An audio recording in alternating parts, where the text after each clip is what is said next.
മരുമകനെ മന്ത്രിസഭയിൽ എടുക്കാൻ തീരുമാനിച്ചപ്പോൾ സഖാവ് പിണറായി വിജയൻ തല പുകഞ്ഞ് ആലോചിച്ചു. ഒറ്റയ്ക്ക് ആലോചിച്ചു. പിന്നെ അന്ന് പാർട്ടി സെക്രട്ടറിയുടെ ചുമതല വഹിച്ചിരുന്ന സഖാവ് വിജയരാഘവനുമായിട്ടും ആലോചിച്ചു. എന്താ നിന്റെ ഉദ്ദേശം? മുതിർന്ന നേതാക്കളുമായിട്ട് ആശയവിനിമയം നടത്തി എന്നാണ് ഞാൻ മനസ്സിലാക്കുന്നത്. സ്വന്തം മരുമകനാണല്ലോ, അപ്പോൾ കൊള്ളാവുന്നൊരു വകുപ്പ് കൊടുക്കട്ടെ. സാധാരണഗതിയിൽ ഈ ചെറുപ്പക്കാർ മന്ത്രിമാരാകുമ്പോൾ അവർക്ക് സ്പോർട്സ്, യുവജനക്ഷേമം അങ്ങനെയുള്ള ചീള് സാധനങ്ങളാണ് കൊടുക്കുക. ഇതങ്ങനെ ഒരു വെറും ചെറുപ്പക്കാരനല്ലോ. തലയെടുപ്പില്ലേ? ഇദ്ദേഹം സംസ്ഥാനം ഭരിക്കുന്ന മുഖ്യമന്ത്രിയല്ല, കേരള മഹാരാജാവിൻ്റെ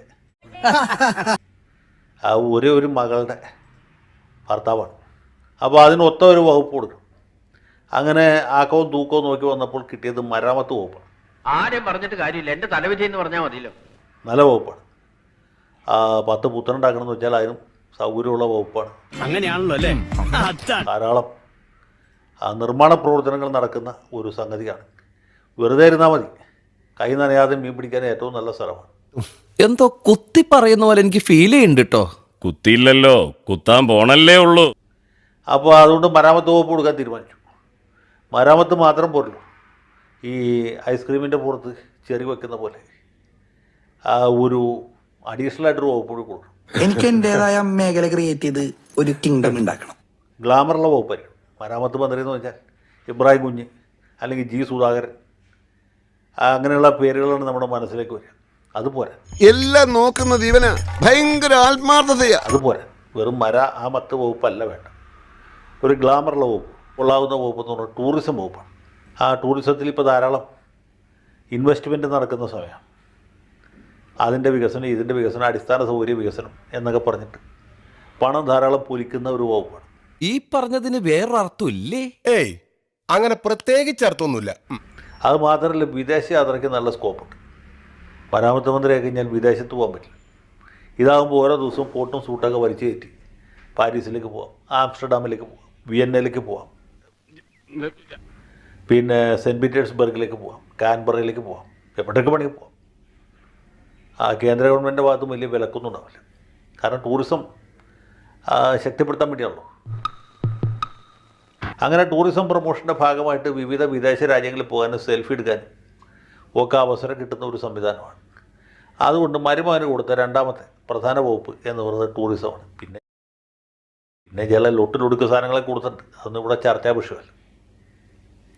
അങ്ങനെ മരുമകൻ മരാമത്ത് വലത് കയ്യിലും ടൂറിസം ഇടത് കയ്യിലും പിടിച്ച് സംസ്ഥാനത്തെ മുന്നോട്ട് നയിച്ചുകൊണ്ടിരിക്കുകയാണ്. 4 കൊല്ലം കഴിഞ്ഞ് 5-ാം കൊല്ലത്തിൽ നമ്മൾ ഓടിക്കൊണ്ടിരിക്കുകയാണ്.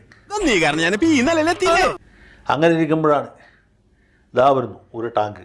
ഈ ടാങ്ക് എപ്പോൾ എവിടെ നിന്ന് വേണമെങ്കിൽ വരാം. ഇതുവരെ ആളുകളെ വെറുപ്പിക്കുക മാത്രം ചെയ്ത് മുന്നോട്ട് പോയിക്കൊണ്ടിരുന്നത് വീണ ജോർജിന് പെട്ടെന്നാണല്ലോ ഈ മെഡിക്കൽ കോളേജിൻ്റെ മതിലിടിഞ്ഞ് വീണ് ആളടിയിൽ പോകുന്ന പോലത്തെ സംഭവം ഉണ്ടായി. അതിപ്പോ എന്റെ കുറ്റം കൊണ്ടല്ല.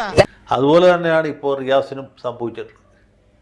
ഇദ്ദേഹം ഈ ടൂറിസം പ്രൊമോഷന് വേണ്ടി വടക്കേ ഇന്ത്യയിൽ നിന്ന് ക്ഷണിച്ചു കൂട്ടുന്ന ഒരു വനിത, ഒരു സുന്ദരി എന്ന് പറയുക കൂട്ടുശ്ശേരി, അവർ പാകിസ്ഥാന് വേണ്ടി ചാരവൃത്തി നടത്തുന്ന ആളായിരുന്നു അത്ര. എന്നോടൊന്നും ചോദിക്കരുത്, എനിക്കൊന്നും അറിയില്ല. അപ്പോൾ ഇവരെ ഡൽഹിയിൽ നിന്ന് എഴുന്നള്ളിച്ച് കൊണ്ടുവന്നതിൻ്റെ ചിലവ് കംപ്ലീറ്റ് നമ്മുടെ സർക്കാരാണ് വഹിച്ചത്. അവരെ ഇവിടുത്തെ തീന് കൂടി താമസം അതും സർക്കാരാണ് വഹിച്ചത്. വെറുതെ നാട്ടുകാരുടെ മുമ്പ് നാണം കെടാതെ അവരെന്നിട്ട് സർക്കാരിന് വേണ്ടി എന്ത് ചെയ്തെന്ന് വെച്ചാൽ ഈ കൊച്ചി കപ്പൽശാല പോലെ അല്ലെങ്കിൽ മട്ടാഞ്ചേരിയിലെ ജൂത സിനഗോഗ് പോലെയുള്ള സ്ഥലങ്ങളിൽ പോയിട്ട് വീഡിയോ എടുത്ത് പാകിസ്ഥാൻ അയച്ചുകൊണ്ട്. So simple. ചിലവ് ഖജനാവിൽ നിന്ന്. അതിങ്ങനെ ഒരു ആപ്പാവുമെന്ന് ഞാൻ കരുതിയോ? അതിൻ്റെ പ്രവൃത്തി ഗുണഫലം കിട്ടുന്നത് നമ്മുടെ സഹോദര രാജ്യമായ, നമ്മുടെ സുഹൃത്ത് രാജ്യമായ, ഇടയ്ക്കിടയ്ക്ക് ആതങ്കവാദികളെ ഇങ്ങോട്ട് അയച്ച് നമ്മളെ അനുഗ്രഹിക്കുന്ന, ഇവിടെ ബോംബ് വെച്ച് നമ്മളെ സഹായിക്കുന്ന നമ്മുടെ തൊട്ട അയൽ രാജ്യമായ പാകിസ്ഥാൻ. അങ്ങനെ പാകിസ്ഥാന് വേണ്ടിയിട്ട് ഇദ്ദേഹം ഒരു ചെറിയ ഉപകാരം ചെയ്തു എന്നാണ് ഇപ്പോൾ ശത്രുക്കൾ പറയുന്നത്. ശബത്തി കുത്താതെ അളിയാ, ഒരബദ്ധം പറ്റിപ്പോയി. റിയാസ് പറയുന്ന പുള്ളി അറിഞ്ഞുകൊണ്ട് ഇങ്ങനെ ചെയ്യില്ല എന്നാണ്. എനിക്കും തോന്നുന്നത് അങ്ങനെ തന്നെയാണ്. റിയാസ് അറിഞ്ഞുകൊണ്ട് രാജ്യദ്രോഹ പ്രവർത്തനത്തിനോ അല്ലെങ്കിൽ ചാരവൃത്തിക്കൊന്നും കൂട്ടുക്കുന്ന ആളല്ല. പക്ഷേ കഷ്ടകാല സമയത്ത് ഇങ്ങനെ സംഭവിക്കും.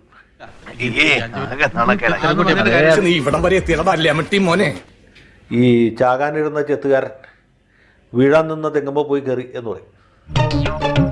സാരില്ലടാ, നീ എവിടെ പരിപാടി അവതരിപ്പിച്ചാലും ഇത് തന്നെയാണല്ലോ നിന്റെ വിധി. മോന് പറ്റിയിട്ടുള്ളത് പുള്ളി വടക്കേ ഇന്ത്യയിൽ നിന്ന് ക്ഷണിച്ചു കൂട്ടുന്ന യൂട്യൂബർമാരിൽ ഒരാളുടെ ഇപ്പോൾ കണ്ടുപിടിച്ചു. ഇനി എത്ര പേരുണ്ട് നമുക്കറിയില്ല. ഒരാൾ സംഗതി വശാൽ പാകിസ്ഥാന് വേണ്ടി ചാരവൃത്തി നടത്തുന്ന വ്യക്തിയാണ്. ചാരവൃത്തി നടത്തിയാലും കുഴപ്പമില്ല, ഇത് പിടിക്കപ്പെട്ടു എന്നുള്ളതാണ്. ആ മാന്യ മഹതിയെ പോലീസ് പിടികൂടി, NIA പിടികൂടി. കണ്ണീര് തുടച്ചിട്ട് കുറച്ചുകൂടി വിശ്വസിക്കാൻ തോന്നി.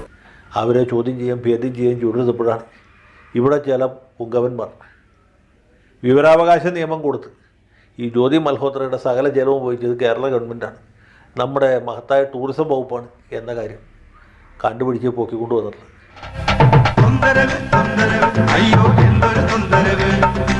മരുമകനൊന്നും വലിയ വിഷയമല്ല, പുള്ളിയൊന്നും ഗവനിച്ചിട്ടില്ല. എന്തൊക്കെ തന്നെ സംഭവിച്ചാലും പുള്ളിയെ മന്ത്രിസഭയിൽ നിന്ന് പിരിച്ചുവിടാൻ പിണറായി വിജയന് പറ്റില്ലെന്ന് പുള്ളിക്കറിയാം.